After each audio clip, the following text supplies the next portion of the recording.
In 1996, this was all grass, both sides of the boulevard and the hills on either side of the front steps. The grass hill was steep and it was really hard to mow.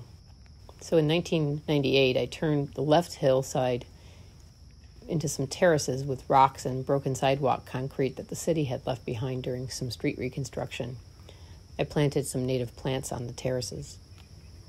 A few years later, in 2001, I had a landscape contractor do a bit more of a better job with some river boulders on the right hill, and I planted some more native plants. In 2002, I buried the grass in the boulevard, and I put a brick edge in along the street side. You can see that the plants on the hill behind that had filled in. So then by 2007, after the left hill's concrete terraces had been removed and replaced with some river boulders to look more like the ones on the right side, it looked like this. This is how it looks now in late August 2020.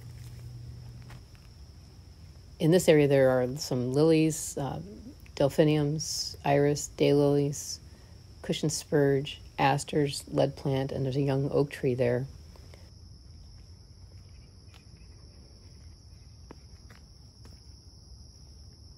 There's also a lot of wild ginger in my yard all over. There's a small dry stream rain garden hidden among all these plants. And on the hill terrace, there's a Japanese maple, species peonies, and hellebores. This area in spring is really great. It's full of early meadow rue, marybells, ferns, and there's May apples a little bit farther up the hill.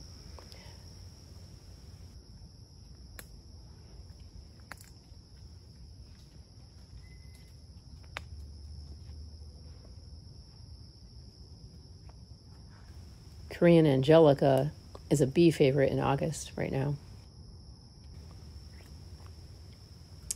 This part of the boulevard is shadier. It has a lot of zigzag goldenrod that'll bloom a little bit later in fall, and various kinds of meadow rue. That's a cornelian cherry there, small tree in the background on the left. And there are all sorts of kinds of ligularia in here, especially Britt Marie Crawford, which is the one with the dark purple leaves and the yellow flowers that you can see. Another August bloom is lilac squirrel, which is a sanguisorba. Along the front edge of the right boulevard on the street is fall blooming upright stonecrop. That's not quite in color yet.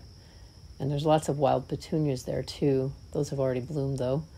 And then down farther here on the right, there's more zigzag goldenrod and meadow rue on the shady edge. Thanks for looking at my garden.